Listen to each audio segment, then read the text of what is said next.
जरांगेंच्या आंदोलनात कुणाची घुसखोरी?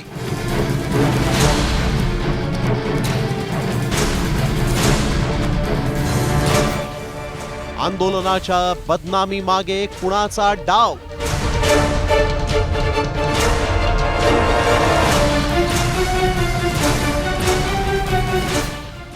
आंदोलकांनी पकडलेला घुसखोर कोण?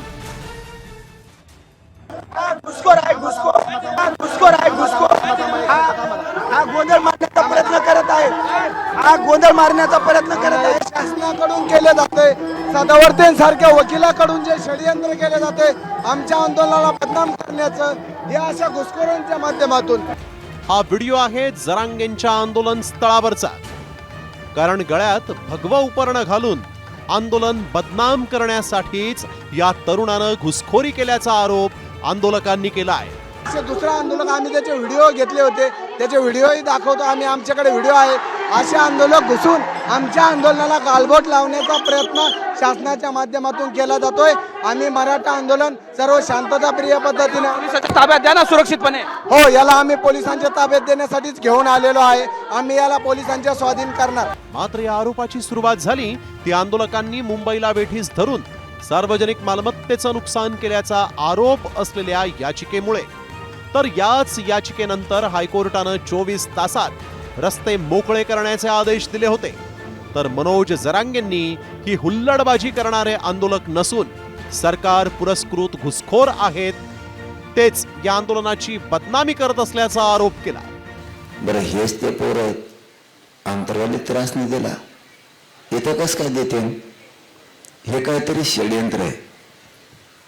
आमच्यात घुसून आम्हाला बदनाम करायसाठी हे कोणीतरी करतंय.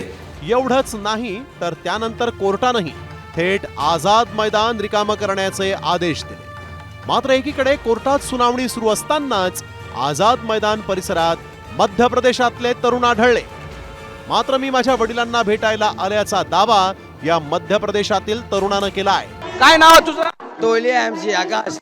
आकाश कहाँ से आया? हाँ, एमपी से. एमपी से. यहाँ क्यों आया?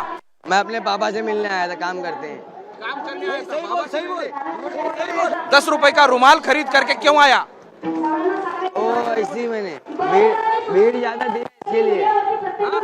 भीड़ ज्यादा थी ना, जाना था मेरे पापा के पास, इसके लिए. भीड़ ज्यादा थी. हाँ, भीड़ ज्यादा थी तो रास्ते से जाना था, अंदर क्यों आया?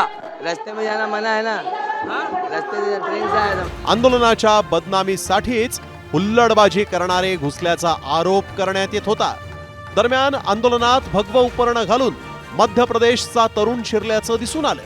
त्याला पोलिसांच्या ताब्यातही देण्यात आलं. मात्र हा तरुण आंदोलनात अराजकता पसरवण्यासाठी शिरला होता का, याची चौकशी करूनच सत्य बाहेर यायलाच हवं. माधव सावरगावे, साम टीव्ही न्यूज, मुंबई.